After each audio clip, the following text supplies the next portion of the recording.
जय राम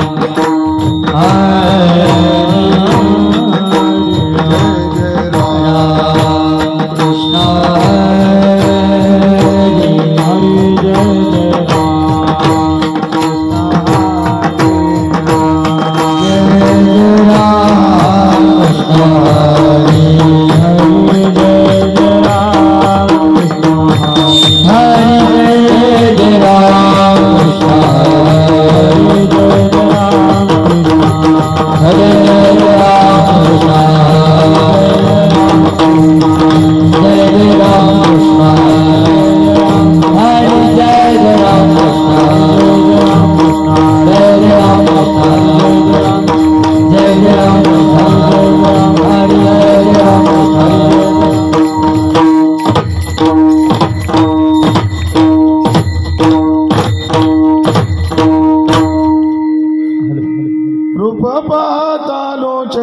सुख झाले साजने तुहा विठ्ठल भरवा तुहा धव भरवा रूप पाहता लोचनी सुख झाले साजने तुहा विठ्ठल भरवा तुहा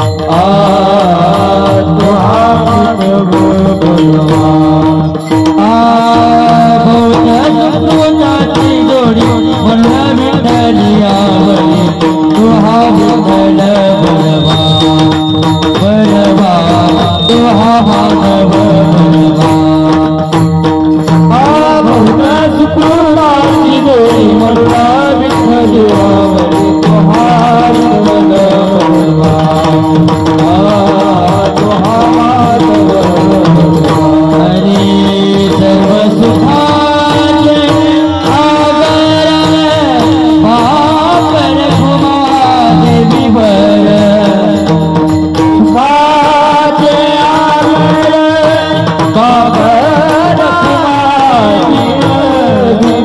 सर्व सुखाचे आवर कुमार देवीवर सुखाचे आवर बाबर कुमार देवीवर बाबर कुमार देवीवर तुहा विठ्ठल भरवा तुहा माधव भरवा बाबर कुमार देवीवर तुहा विठ्ठल भरवा तुहा माधव भरवा जय राम कृष्ण जय राम हरे जय राम कृष्ण जय राम जय राम कृष्ण हरे जय राम कृष्ण जय राम कृष्ण हरे जय राम कृष्ण हरे जय राम कृष्ण हरे जय राम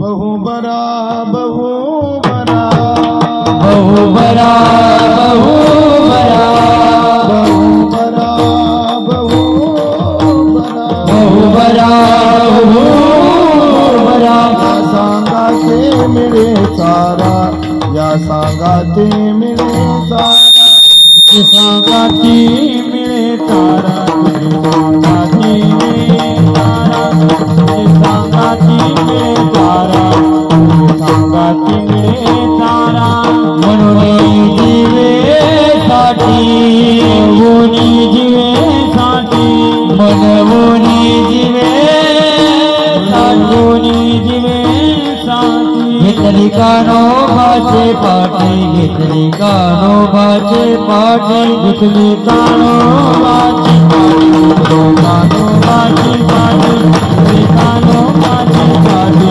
घेतली कानोबाची पाठी बरवा बरवा दिसे बरवा दिसे बरवा बरवा दिसे बरवा बरवा दिसे समागमयाची निमिषे समागमयाचा निमिषे समागमयाचा निमिषे समागमयाचा निमिषे समागमयाचा समागमयाचा मनवोनी जीवेसाठी मनवोनी जीवेसाठी मनवोनी जीवेसाठी मनवोनी जीवेसाठी कानोबाची पाठी घेतली कानोबाची पाठी घेतली कानोबाची पाठी घेतली कानोबाची पाठी घेतली कानोबाची पाठी पुढचा पुढची तुका पुढची तुका पुढचा पुढची तुका पुढची तुका सुखला सुखविता लोका सुखला सुखविता लोका सुखला सुखविता लोका सुखला सुखविता लोका सुखला सुखवितो लोका मनवोनी जीवे मनवोनी जीवे कानोबाची पाठी घेतली कानोबाची पाठी कानोबाची पाठी कानोबाची पाठी घेतली कानोबाची पाठी कुमार कुमार हरे कुमार कुमार कुमार कुमार कुमार कुमार कुमार कुमार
वाह वाह वाह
बहुबरा या सांगा ते मिळे चारा मनवनी जीवेसाठी घेतली कान्होबाची पाटी बरवा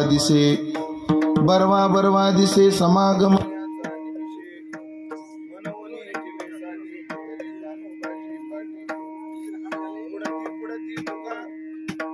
पुढती तुका सुखला सुखवितो लोका मनवनी जीवेसाठी घेतली कान्होबाची पाठी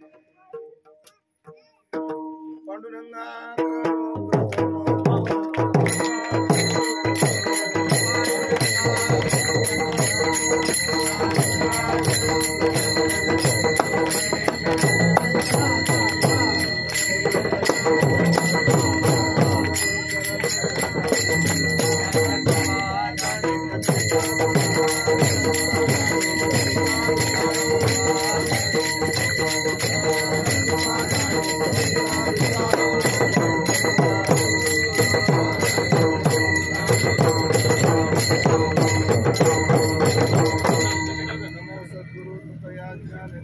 नमो सद्गुरु सच्चिदानंद रूपा नमो सद्गुरु भक्त कल्याण मूर्ती नमो सद्गुरु भास्करा पूर्ण कीर्ती गजाननं भूतगणादि सेवितं कपित्त जम्बो फलचारु भक्षणं उमासुतं शोक विनाशकारकं नमामि विघ्नेश्वर पाद पंकजं जयांचे केलिया स्मरण होय सकळ विद्यांचे अधिकरण तेची वंदो श्री चरण श्री गुरूंचे ते नमस्कारुनी आता बहुबरा या सांगा ते मिळे चारा मनवनी जीवेसाठी घेतली कान्होबाची पाटी सेवेकरता निवडलेला अभंग संत श्रेष्ठ जगद्गुरु श्री तुकाराम महाराज यांचा चार चरणाचा अत्यंत गोड प्रसिद्ध असा हा अभंग असून या अभंगातून जगद्गुरु श्री तुकोबाराय आम्ही देवाच्याच पाठीमागे का लागलो देवाच्या संगतीत आम्ही का राहिलो त्याची हेतुमीमांसा करतायत विठ्ठला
बहुबरा या सांगा ते मिळे चारा मनवणे जीवेसाठी घेतली कान्होबाची पाटी परमपावन गोदामयाच्या पावन तटाकावर परमपावन भगवान मोरेश्वराच्या पावन सन्निधीमध्ये आपल्या या आडोळा गावामध्ये संपन्न होत असणारा हा भव्य दिव्य भक्ती उत्सव सालाबाद प्रमाणे याही वर्षी मोठ्या आनंदात मोठ्या उत्साहात सर्व दानशूर मंडळीच्या सहकार्यातून दातृत्वातून या उत्सवाला प्राप्त झालेलं भव्य रूप आणि या वर्षीच्या या उत्सवातील समारोपाची चिंतन सेवा नामकाल्याची चिंतन सेवा माझ्या वाट्याला सर्व ग्रामस्थ मंडळी सर्व उत्सव समिती यांच्या माध्यमातून, यजमानाच्या माध्यमातून तथा आदरणीय हरिभक्तीपरायण आमचे तबला विशारद आदरणीय श्री वैभवजी सोळंके पाटील यांच्या विशेष आग्रहातून, संपर्कातून ही सेवा माझ्या वाट्याला आलेली आहे. तरी ज्ञानोबाराय तुकोबाराय जशी बुद्धी देतील तसं मी अभंगाचं चिंतन आपल्या नियोजित वेळेमध्ये पूर्णत्वाकडे नेण्याचा प्रयत्न करणार आहे. विठ्ठला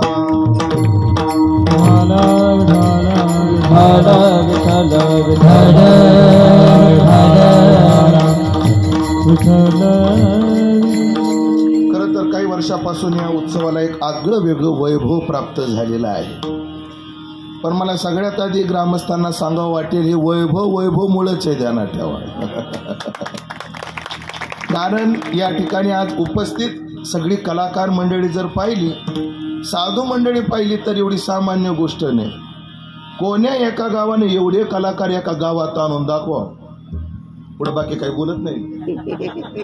पण एवढी मंडळी, आमच्या नशिबाला एक नीट भेटत नाही रोज, तर आज 4 मृदंग सम्राट आहे तिथे. हो हो, म्हणजे 4 वाजवायला शिकाळ धरावी एखादा असेलच, पण कुठं बाजूला असेल एखादा. म्हणून मोठी मृदंग सम्राट, त्यामध्ये आदरणीय आपल्या मराठवाड्याचं वारकरी संप्रदायाचं एक नाव मृदंगाच्या क्षेत्रात वेगळ्या उंचीवर नेणारी ही सगळी मंडळी.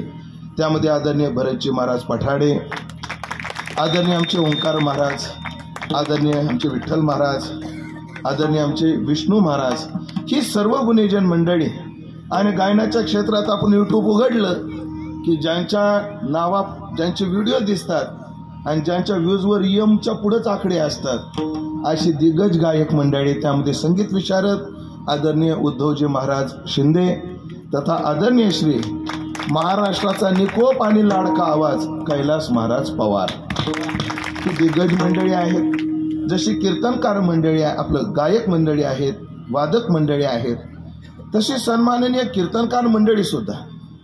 आळंदीमध्ये अत्यंत साधनामयी जीवन जगणारे, वारकरी संप्रदायाचा चाकुरीबद्ध प्रचार आणि प्रसार करणारे, ज्ञानोबारायचे सान्निध्य प्राप्त झालेले आमचे आदरणीय हरिभक्तीपरायण करंजेकर माऊली, ज्यांची कीर्तन सेवा रात्री आपण श्रवण केलेली आहे, त्यांची उपस्थिती आज या ठिकाणी. खरं तर कीर्तन झाल्यानंतर थांबणं काही त्यांना क्रमप्राप्त नव्हतं, पण माझ्याविषयी असणारं प्रेम, या परिवाराविषयी असणारं प्रेम, त्या प्रेमापोटी आदरणीय माऊली या ठिकाणी उपस्थित आहेत. माझ्या दोन्ही गुरु भगिनी, मला आदरणीय असणाऱ्या परम आदरणीय परमश्रद्धेय, ज्यांच्या मार्गदर्शनाने आमच्या परमार्थाचे आम्ही काही धडे गिरवले, अशा यमुनाताई महाराज या ठिकाणी आहेत. आदरणीय तारामतीताई महाराज याही या ठिकाणी आहेत. आणि सगळ्यात एक सन्मानाची, माझ्या दृष्टीने मोठ्या आनंदाची उपस्थिती म्हणजे ज्यांनी, मला सगळ्याला माहिती मी अशा परिवारातला की परमार्थाचा सुतराम संबंध नाही, पण तरीही या जाग्यावर ज्यांच्यामुळे आलो त्या माझ्या सद्गुरुनाथ स्वामी रसानंदपुरीजी महाराज, सद्गुरुनाथांची उपस्थिती या चिंतनात आहे. हा माझ्या दृष्टीने अत्यंत आनंदाची बाब आहे. या सर्व मंडळीची उपस्थिती आहे. आमचा सर्व हा आडोळ्यातील तरुण मंडळी यांचं संयोजन आहे. त्यामध्ये रोजच दातृत्व प्रत्येकाचं आहे, म्हणून या कार्यक्रमाला रूप प्राप्त झालेलं आहे. त्यामध्ये आजचं यजमानपद ज्यांनी भूषवलं ते आदरणीय किरणजी भाले, अजयजी भाले, या दोघांनी आज या कार्यक्रमाचं यजमानपद भूषवलं. त्याचप्रमाणे आज काल्याच्या महाप्रसादाची सेवा आपल्या गावचे भाचे पण जावाई पण आदरणीय आमचे माधवजी सोळंके पाटील, तेही हॉटेल सावली आळंदी यांच्या माध्यमातून आज अन्नदानाची सेवा आहे. या सर्वच मंडळीविषयी सद्भाव व्यक्त करतो आणि अभंगाच्या दृष्टीने चिंतनाचा प्रवास चालू करतो. आज येताना मला थोडा वेळ झालेला आहे, पण जायला मी बिलकुल वेळ करणार नाही. आणि येण्यासाठी वेळ होण्याचं कारण आहे, सध्या आरक्षणाच्या आंदोलनाचं एक अंग म्हणून रस्ता रोक आहे, जागोजागी रस्ता रोक आहे. फेटा बांधून निघालो आणि रत्नापूरजवळच मला अडवलं. पण त्याच्यानंतरही एका वारकरी पोरानं मला असं जंगलातून आष्टी फाट्यापर्यंत आणून सोडलं आणि मग आष्टी फाट्यातून मी इथपर्यंत आलेलो आहे. म्हणजे एकच दुरोने आलो मी गा, दुःख झाले दारुण नाही, मोठं दुःख झालेलं आहे. पण दुर्लभ भेटी तुम्हा पायी झाले दर्शन. पण ज्यांचं भेट होणार नाही असे सन्माननीय मंडळी या ठिकाणी मिळाले म्हणून आनंद आहे. म्हणून जसं दशरथ राजा म्हणतो कैकईचे दुःख विसरला राव आणि पाहुण्या भाव सुमित्रेचा, तसं आम्ही प्रवासाचं दुःख विसरलो तुमच्या सगळ्यांचा भाव पाहून. ही सगळी कलाकार मंडळी पाहून. काय मंडळी, फार गोड कलाकार मंडळी या ठिकाणी. मी मगाशीच म्हटलो की ही मंडळी एका गावाने एका जागी आणणं एवढी सोपी गोष्ट नाही. पण आदरणीय आमचे वैभव महाराज हे या कलाकारांचे सगळे मित्रमंडळी त्यांच्या प्रेमापोटी, म्हणून तुकोबाराच्या प्रमाणात सांगायचं ठरलं तर माने पाचारिता नवे आरानू, यांना मानाने सन्मानानं जरी बोलवलं, महाराज एक दिवस वाजून जा, एक दिवस तरी या, तरी यांना वेळ नाही. पण ऐशी येती लोकप्रियतेसाठी, प्रेमासाठी सगळी मंडळी एका जागी झालेली आहेत. आणि अजून एका जागी होण्याचं कारण काय, आम्हाला कार्यक्रम रोजच आहे, पण आनंद कधीतरी अशा व्यासपीठावर लुटायला भेटतो. सगळी एका जीवाची कलाकार मंडळी एका जागी आली, एक काय मिळतो, आनंदही मिळतो. आणि काय मिळतो त्याचं वैशिष्ट्य सांगतो. आनंद कधी मिळतो बापू, काय पाहिजे, पकवाजा अर्धा गायक पाहिजे, पकवाजा अर्धा गायक पाहिजे, गायक अर्धा कीर्तनकार पाहिजे, कीर्तनकार अर्धा पकवाजा अर्धा गायक आणि पूर्ण कीर्तनकार पाहिजे, तवा आनंद येतो. विठाला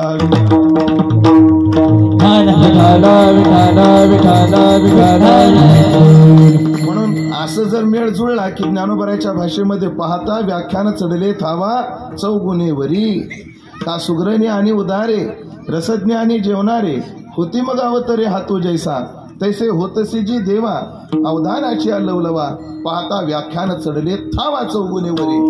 असं चौगुणी आनंद मिळत असतो या दृष्टीची माणसं मिळाली तर. नाही तर अर्धा गायक आणि अर्धवट पकवाजा भेटला, अर्धा गायक अर्धवट पकवाजन बावळट कीर्तनकार एका जागी आला, हे सगळं चौपट होऊन जातं.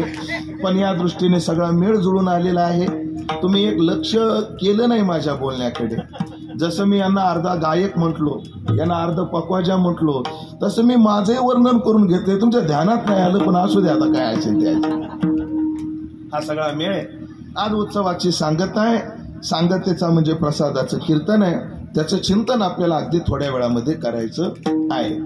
फार गोड अभंग चिंतनात आहे.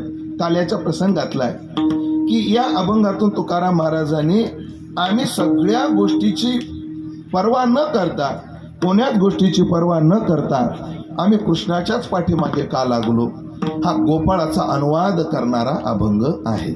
ऐका मंडळी, या जगामध्ये लोक आहेत ना, दोघाच्याच पाठी लागू शकतात, एक तर देवाच्या किंवा संसाराच्या. का बरं, आणि जगात तिसरी वस्तूच नाही कोणाच्या पाठीमागे लागायला. म्हणून आपल्याकडे वैशेषिक दर्शनात पदार्थ 7 आहेत. द्रव्य, गुण, कर्म, सामान्य, विशेष, समवाय आणि अभाव, हे 7 पदार्थ वैशेषिक दर्शनात आहेत. पण वेदांत दर्शनामध्ये पदार्थ 2च आहेत. ते म्हणतात एक आहे दृग आणि एक आहे दृश्य. दृश्य आहे हे सुद्धा सर्वनाम या दृश्य शब्दाला जुळत नाही, पण जग भासत, प्रतीतीचा विषय होत, म्हणून संगती लावण्याकरता वेदांतानं एक दृग मानलेलं आहे. आपलं दृश्य मानलेलं आहे. माफ करा, तुम्हाला दृग म्हणजे काय, दृश्य म्हणजे काय हो, एकदम सोपं. जे डोळ्याला दिसतं ते दृश्य आहे आणि डोळ्याला ज्याच्यामुळे दिसतं ते दृग आहे. एवढं सोपं आहे. म्हणजे डोळ्याला जे जे दिसतं ते दृश्य आणि डोळे ज्याच्यामुळे पाहू शकतात ते आहे दृग, म्हणजे परमात्मा. सोपं करू का याला, म्हणजे मगाचीच बोललेलं वाक्य, दृश्य आहे म्हणजे प्रपंच संसार आहे आणि दृग आहे म्हणजे परमात्मा आहे. विठ्ठल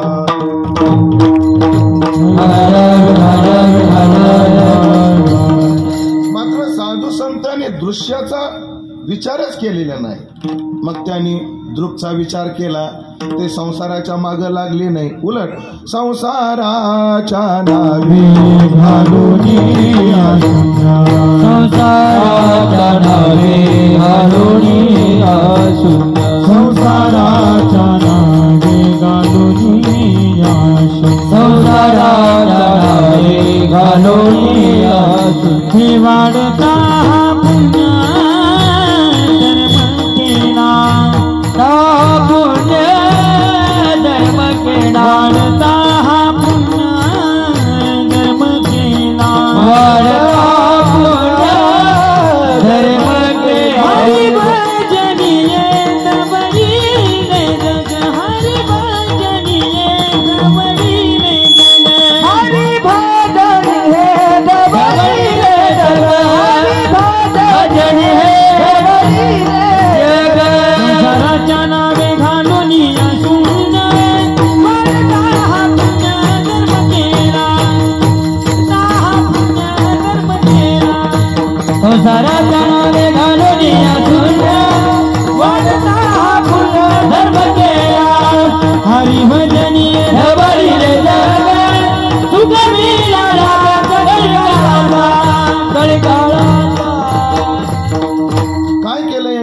संसाराच्या नावे शून्य घालून या वाढता पुण्यधर्म केला.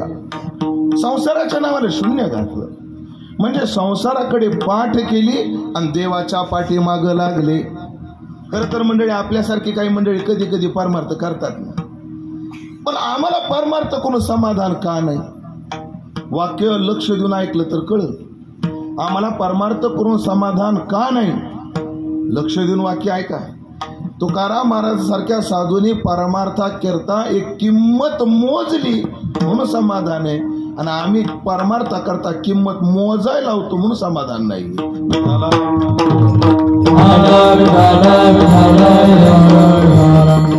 त्यांनी परमार्थ करता किंमत मोजली, फुकट नाही, होत नाही. किंमत मोजल्याशिवाय हे समाज. एक सोपं बोलू का, या जगात कोणालाच काहीच फुकट मिळत नाही. हा सिद्धांत आहे. केल्या विन नवे हाती, सायास केलिया वाचून ते नाही, दिधल्या वाचून फळप्राप्ती कैची. किती प्रमाण देऊ? या जगात फुकट काहीच मिळत नाही. हे आम्हाला परस्पराला भ्रम आहे. ह्याला वाटतं ह्याला फुकटचं भेटलं, याला वाटतं ह्याला फुकटचं भेटलं. आणि तुमच्या मनातलं बोलू का, तुम्हाला सगळ्याला वाटतं महाराज लोकांना फुकटचं भेटत, फुकटचं नाही भेटत मंडळी. एवढा फॅन जोऱ्यात चालू आहे. हो, दिवस अजून काय उन्हाळ्याचे लागलेले नाहीत, पण कीर्तन सुटल्यावर भेटायचं, माझा फेटा उघडून बघायचा. सगळा घामानं भिजलाय. घामाचा पैसा आहे हो. या जगात कोणालाच मिळत नाही, काहीच मिळत नाही, फुकट काही मिळत नाही. परमार्थाचं सुख सुद्धा दिल्याशिवाय मिळत नाही. हो, म्हणून श्रुती माता म्हणते, त्यागेने के अमृतत्व मानशो. हो, त्यागानेच अमृतत्वाची प्राप्ती होते. किंवा गीतेतलं वचन प्रसिद्ध आहे, त्यागा शांतीनंतर. त्यागानंतर शांती आहे. हो, त्यागानंतर. म्हणून या साधू संतांनी, तुकाराम महाराजांसारख्या साधूंनी सर्व संसाराला काडी लावली, जाळोनी संसार बैसलू अंगणी. कशाचाच विचार केला नाही महाराज, कशाचाच नाही. माणूस परमार्थाला पडल्यावर विचार कशा कशाचा करतो, म्हणजे कोण्याही मार्गावर लागल्यावर माणूस कशा कशाचा विचार करत असतो. पहिला करतो देहाचा, दुसरा करतो देह संबंधीचा, तिसरा करतो समाजाचा. जीवदृष्ट्या जडदृष्ट्या प्रपंचाचा करतो तो सोडून द्या. देहाचा, देह संबंधाचा आणि समाजाचा. महाराज या सत्पुरुषांनी या देवाकरता देहाकडे पाहिलं नाही. देह जावो अथवा राहो, यांनी देह संबंधाकडे पाहिलं नाही. काय तुकोबरायचं प्रमाण आहे महाराज, देह आणि देह संबंधी निंदावी आणि इतर वंदावी श्वान शुकरी. येणे झाला माझ्या मीपणाचा झाडा. तुकोबरायचं ज्ञानोबरायचं दृष्टांत काय दिला? 4 दृष्टांत दिले. आसक्तिरण भिष्वंग पुत्र दारा ग्रहादिषु. हो, पुत्र ग्रहादी आणण्याविषयी कसा अनासक्त असतो महात्मा. ज्ञानोबरायचे 4 दृष्टांत पहा. आधी घराबद्दल बघा. तो महात्मा घराबद्दल कसा अनासक्त आहे. ज्ञानोबराय म्हणतात, का वृक्षाची सावली वाटे जाता मिनली, घरावर तेथूनही असता नाही. रस्त्याला जाताना माणसाला जसं झाडाची सावली मिळते आणि माणूस जसा त्या सावलीत काही वेळ थांबतो पण पुढच्या प्रवासाला लगेच निघून जातो. ही सावली कुठं पडली होती, ने झाड कशाचं होतं, आणि जमीन कोणाच्या नावावर आहे, माझं सातबाऱ्याला नाव लागल का, हा कसाच म्हणत नाही. तद्वत तो महात्मा या घराबद्दल असतो म्हणे. चला आता पुढे विचार करू. देहाच्या संबंधाने चर्चा पहा. काय ज्ञानोबराची उभी तिथंच, विठाला विठाला जो या देहावरी उदासू ऐसिया परी कैसिया परी उखिता जैसा बिढारी बैसविला आहे. जसं एखाद्या सज्जन माणसाला आपलं पैसे सांभाळायला द्या. भाऊ मी नदीत आंघोळ करून येतो, तोपर्यंत पैसे धरा बरं. पण माणूस सज्जन पाहिजे. सज्जन माणसाजवळ पैसा दिला तर सज्जन माणसाच्या डोक्यात एकच असतं, अरे तो आंघोळ करून येईपर्यंत हा पैसा माझ्या हातात आहे. उदाहरण द्यायचं ठरलं तर कंडक्टर त्या पैशाबद्दल किती अनासक्त असतो त्याला पक्का माहीत असतं. एस टी चढल्यावर गोळा करायचे आणि डेपोमध्ये एस टी गेली की जमा करायचे. बस उखिता जैसा बिढारी बैसविला आहे तसा तो देहावर असतो म्हणे. चला आता दुसरा विचार, बायकोबद्दल त्याची बुद्धी कशी असते. ज्ञानोबाराने दिलेला दृष्टांत पहा. हो, सावली सरिसीची आशे परी आहे हे नेणे जे जैसे स्त्रीचे तैसे लोलुप्य नाही. माणूस चालताना त्याची सावली सोबतच असते. पण माणसाच्या ध्यानात तरी असतं का सावली माझ्यासोबत आहे? जसं माणसाचं डोक्यामध्ये सावली डोक्यात सुद्धा नसते, माणसाच्या डोक्यात जर सावली असती ना तर माणसानं आपल्या पायात जसा काटा टोचू नये याचा विचार केला असता, तसं सावलीला काटा टोचू नये याचा विचार केला असता. पण माणसाच्या डोक्यात सावली नसते. सावली हॉटेल राहू द्या बरं लक्षात, पण ते गेले माधवराव. सावली सरीसीचे असे परी आहे नेने जे जैसे, स्त्रियेचे तैसे लुलुप्य नाही. आता सगळ्यात महत्वाचं समाज आणि परिवार याच्याबद्दल त्या महात्म्याची बुद्धी काय असते ज्ञानोबारांनी दिलेलं दृष्टांत आहे का. आणि प्रजा जे झाली ते वस्तीकीर आली का गोरवे बैसली रुखातळी. महाराज जसं उन्हाळ्याच्या काळामध्ये उन्हामध्ये एखादा गुरुखी एखाद्या झाडाखाली जनावर थोपवतो, ते झाड सगळ्या जनावराला सावली देतं, पण ते झाड कधी म्हणत नाही ते बांड माझं आहे आणि ते शिंगावालं माझं आहे, कधीच म्हणत नाही. तसा त्याचा समाजाबद्दल विचार असतो. एवढी किंमत साधू केवळ परमार्था करता मोजतो म्हणून समाधानाच्या राशीवर आहे. आणि आम्ही का समाधानाच्या राशीवर आहेत? राशीवर नाहीत. लयदा तोंडात मारून घ्यायला मला बरं नाही वाटत. तात्पर्य एवढंच आहे मंडळी, एवढंच आहे. त्यांनी किंमत मोजली ना, देहाचा विचार केला. देह जावो अथवा राहो, देह जावो अथवा राहो, देह जावो अथवा राहो, देह जावो अथवा राहो, देह जावो अथवा राहो, देह जावो अथवा राहो, देह जावो अथवा राहो, देह जावो अथवा राहो. पांडुरंगी दृढ भाव, पांडुरंगी दृढ भाव, चरण सोडी सर्वथा, चरण सोडी सर्वथा.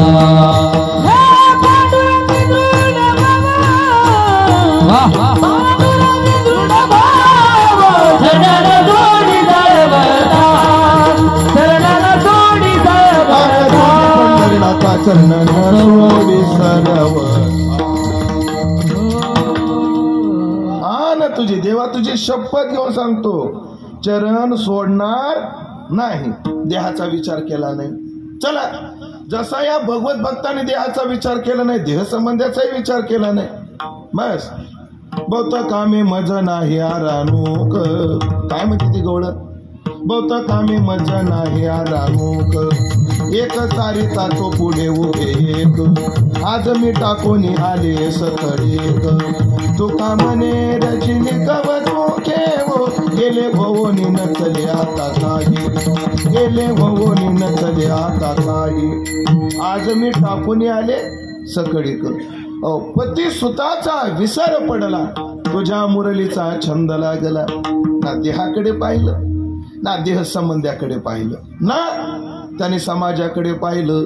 लोक मला काय म्हणतील याची पर्वा केली नाही.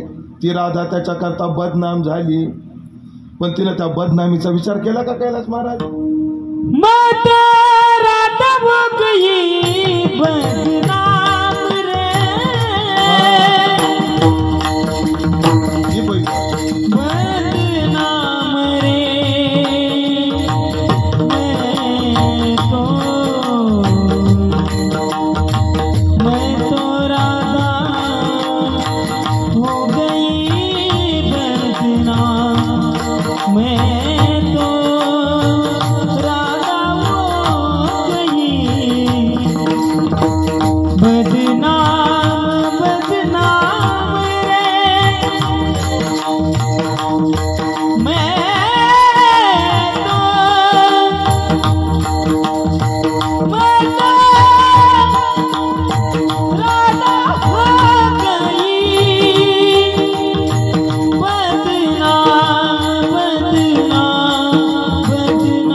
कसं वाटतं ऐकायला? आमचे कैलास महाराज असले कीर्तनात मी एक वाक्य आवर्जून म्हणत असतो, देवानं या जन्मात जर मला आवाज देताना लईच कृपणता दाखवली. लय कंजूस झाला, इथं लय उदार झाला, व्हाय नव्हता पाहिजे एवढा. इथं मोक्कार उदार झाला आणि इथं कंजूस झाला बघा माऊली. कोण? देव. पण देवाने पुढच्या जन्मात मला कैलास महाराजासारखा आवाज द्यावा. काय नाही, पुढचा जन्म फक्त देवाचं भजन करण्याकरता. विठाला विठाला. अरे नाही बदनामीचा विचार केला, कशाचाच विचार केला. याच्या करता ती गवळण म्हणते, पतिव्रता धर्म माझा टळला सारा, टळला सारा. पतिव्रता माझा टळला सारा, टळला सारा. तुझ्या पायी संसार माझा झाला पाठी मोरा, झाला पाठी मोरा. तुझे पायी संसार माझा झाला पाठी मोरा, झाला पाठी मोरा. एका जनार्दनी अवघ्या चुकल्या येर सारा, एका जनार्दनी सारा चुकल्या येर सारा. जनार्दनी अवघ्या चुकल्या येर सारा, एका जनार्दनी सारा चुकल्या येर सारा. जाऊ दे रे, जाऊ दे रे, जाऊ दे रे, जाऊ दे रे. कमल नयना, कमल नयना. जाऊ दे रे, जाऊ दे रे. कमल कमल नयना, कमल नयना. नयना.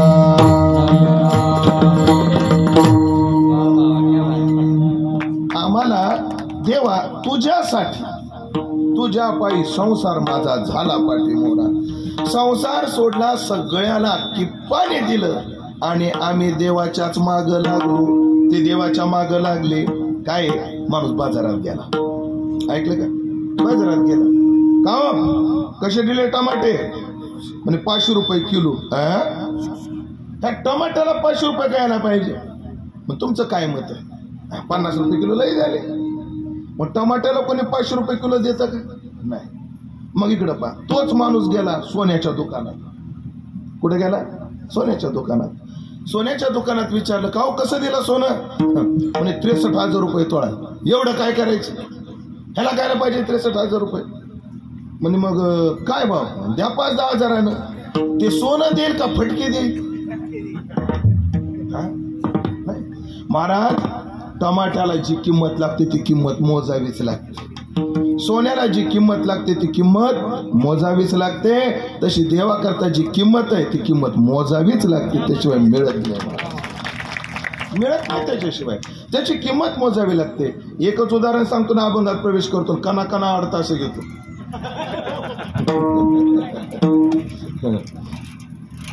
एक राजाची राणी होती, फार मोठा राजा, सार्वभौम राजा. त्याची राणी होती. त्याची राणी होती, राणी होती, मोठी राणी होती, पण तिला भजनाची फार आवड होती. एकदा यात्रेत आली प्रयागराजला, तर तिचा जिथं मुक्काम होता त्याच्याच बाजूला काही वैष्णवांचं भजन चालू होतं. मग ती गेली भजनामध्ये जाऊन बसली. राजा बाहेरून आला. आल्याबरोबर विचारलं, राणी कुठे आहे? कुठे आहे राणी? दासीला हात जोडला, खाली मान घातली. अगं मी तुला विचारतो राणी कुठे आहे? अगं तुला विचारतो. राजे माफ करा, काय सांग ना, गेली कुठं? राणी भजनात जाऊन बसली. मी अक्कल आहे तिला? त्या भिकारड्यात भजनात जाऊन बसली? तिला काही प्रोटोकॉल आहे का नाही? राणी आहे ती, असं कुठे बसायचं असतं? राजा आम्ही विनंती केली, पण राणी साहेबांना ऐकलं नाही. जा तिला बोलून आणा. राजानं त्या राणीला बोलून आणायला लावलं. राणी आली. आल्यानंतर राणीनं विचारलं, जी काय जी जी भिकाऱ्या जाऊन बसते? तुला कळतं काय? आपली प्रतिष्ठा काय? आपला सन्मान काय? हा? राणीला एवढं वाईट वाटलं. अरे या राजाला वैभवापुढे भजनाची किंमत नाही, भजनाची किंमत नाही. राजा झोपला, पण राणी रात्रभर झोपली नाही, रडत होती. आणि डोक्यात एकच विचार करत होती, ही जात आणि वैभव माझ्या परमार्थाच्या आडवा आलं. म्हणजे राणी रात्रभर झोपली नाही. सकाळी उठून राजा आणि राणी त्रिवेणी संगमावर प्रयागाला स्नानाला गेले. राणीनं जी बुडी मारली तर वर आलीच नाही. राणीनं जीवच दिला. राणीनं काय दिला? जीव दिला. जीव दिला. पुढच्या जन्मात ती राणी मरताना ही वासना निर्माण झाली की मला वैभवात उच्च जातीत जन्म देऊ नको. उच्च जातीचे असल्यामुळेच म्हणतात ना, हे तू पाटलाची भजनात कशी गेली ग? अगं तू एवढी मोठ्या श्रीमंताची भजनात कशी बसली ग?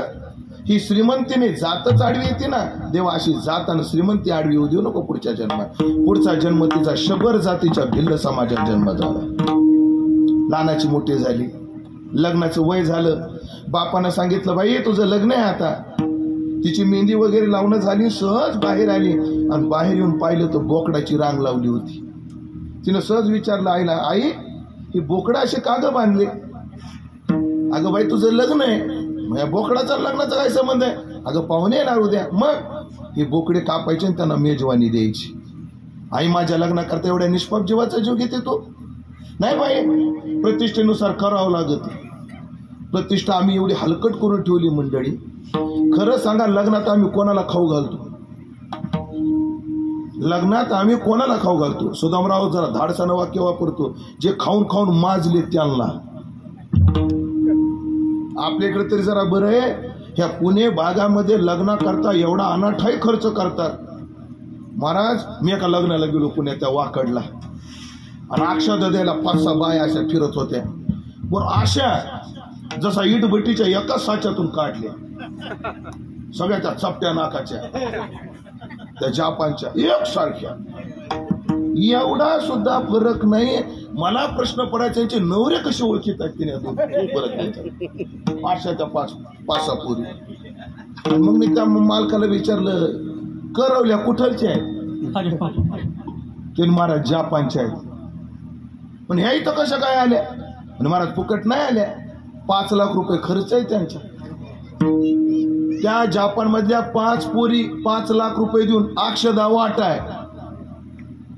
किती मूर्खपणा आहे, किती मूर्खपणा आहे. जेवणाला स्वयंपाक काय? हे 1750 पदार्थ.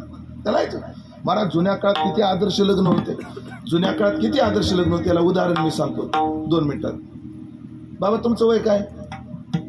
तुमचं वय काय? नाही तुमच्या पुढचे 63. लग्न झालंय का? हा झालंय ना. लग्नात काय होतं पंक्तीला? तुमच्या लग्नात पंक्तीला काय होतं? बुंदी. तरी चांगलं झालं तुमचं लग्न. माझ्या बापाच्या लग्नात लापशीच होती म्हणून. त्या मनानं बरं बुंदी लापशी बस. असं चला कुठून आलो बाजूला काय माहिती. ती म्हटली एवढे बोकडे माझ्या लग्न करता? बाबा बिलकुल नाही, जमणार नाही. ते म्हणलं पोरी गप बसतो. आपल्या प्रतिष्ठेनुसार राहावं लागत. टेटस सांभाळावं लागतं. शब्द लय बेकार आहे.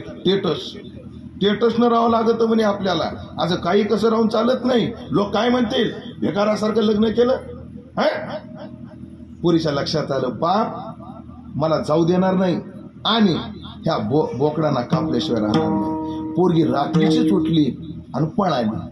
सगळा चर्चा चालू झाली. नवरी पळाली. कोंबडी नाही बरं. कोण पळाली? नवरी पळाली. पोरगी पुढं पडायची. शिपाई मागं लागले. तिच्या लक्षात आलं आता मी किती पळाले तर हाय मला धरल्याशिवाय घरी नेल्याशिवाय राहणार नाहीत आणि त्या निष्पाप जीवाचा जीव घेतल्याशिवाय राहणार नाहीत. एक मेलीला सडका बैल होता. कसा होता? मेलीला सडका बैल होता. ती म्हणे मी कुठं लपले ते मला शोधून काढतील. लपायला एवढीच जागा सुरक्षित. सडक्या बैलाचा कोथळा फोडला, त्या सडका बैलाच्या पोटात जाऊन बसली. रात्रभर दिवसभर तिथे बसली. रात्र उदेली चांगली आणि 3-4 वाजता आता कोणी नाही याचा अंदाज घेऊन हळूच त्या सडक्या बैलातून बाहेर पडली. मला सांगा सडक्या बैलाचा वास किती चांगला आला असेल ते. त्याच्यातून बाहेर पडली आणि म्हणली आता हाची नेम आता न फिरे माघारी. पुढे गेली. पंपा नावाच्या सरोवराच्या काठावर काही साधूच्या कुट्या होत्या. पण मी जातीतली आधम आहे, मला कसे ते आतमध्ये घेतील. म्हणजे का झाडाच्या झुडपात राहायची. पण सगळ्या साधूच्या कुटियाच्या रस्त्याची स्वच्छता करायची. मतंग नावाचे ऋषी होते.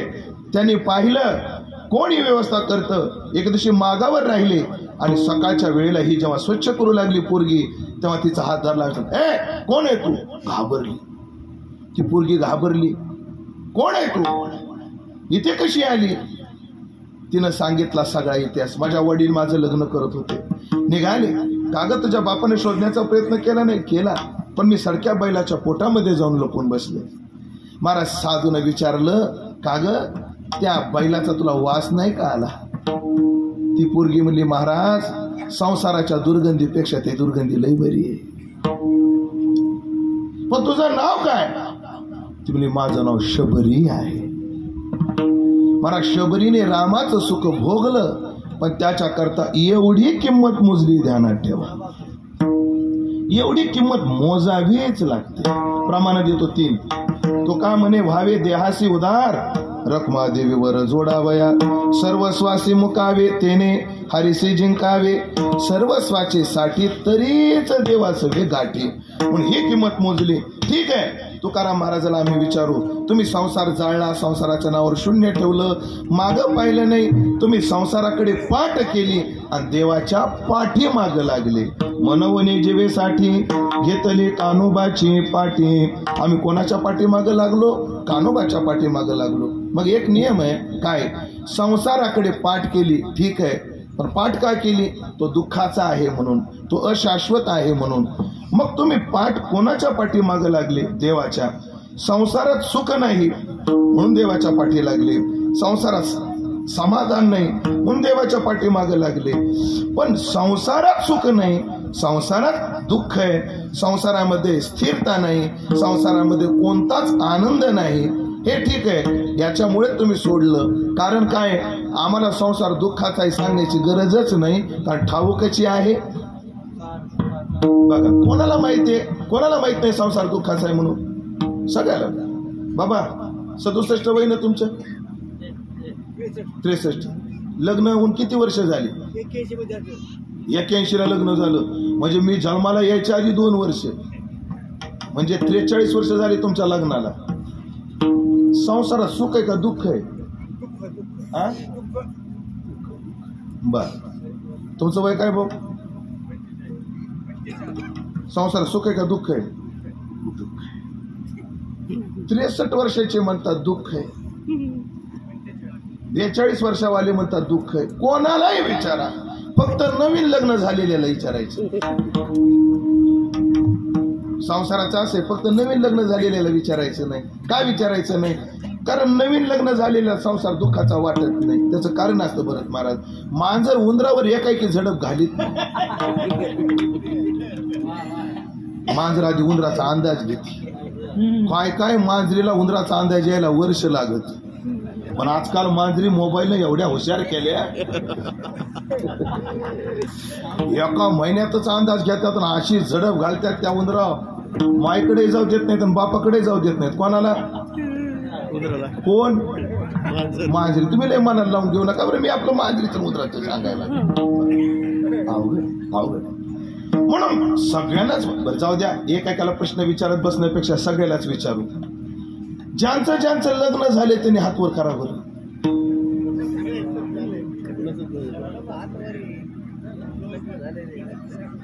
यमुनाताई, तुमच्या गावात एवढे ब्रह्मचारी, एवढे ब्रह्मचारी सध्या आळंदीत भेटणार. वैभव महाराज तुमचं झालंय का? तुमचं झालंय का? वैभव झाले का? नाही. यांचे झाले का? सगळ्यांचे हात वर केले काही नाही. काय केलं सांगू का तुला? सावध करतोय. ह्याने हात वर न करण्याचं कारण आहे, हे लग्नाला एवढे वैतागले, हात वर करायची वासनाच होत नाही. तू वेळ झाली नाही, सावध केलं. माझ्या गाडी जागा आहे. चालतंय का ताई? चालतंय का? परवानगी तोच बघ आता. विठाला विठाला.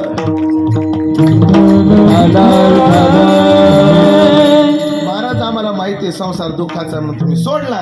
फक्त एक सांगा, तुम्ही देवाच्या पाठीमागं लागले, त्याचं कारण काय? बहुबरा बहुबरा बहुबरा बहुबरा बहुबरा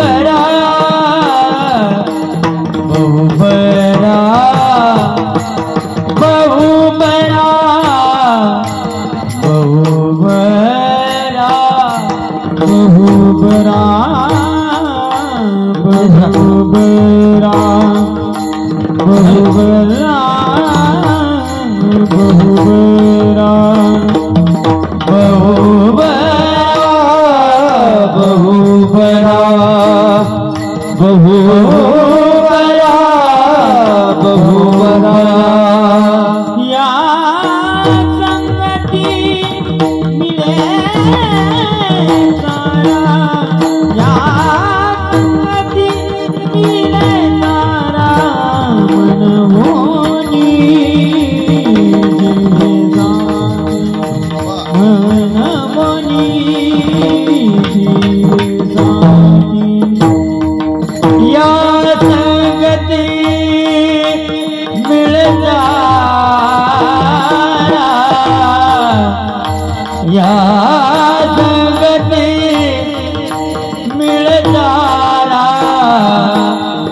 मन होनी जिवे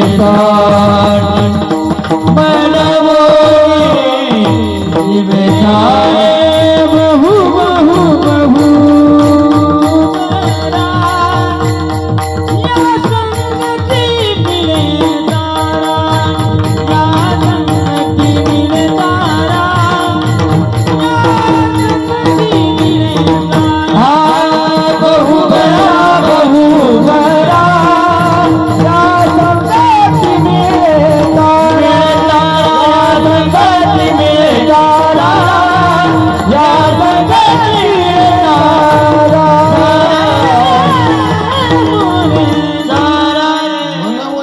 साठी आम्ही जीवाचा विचार न करता याच्या पाठीमागे लागलो. त्याचं कारण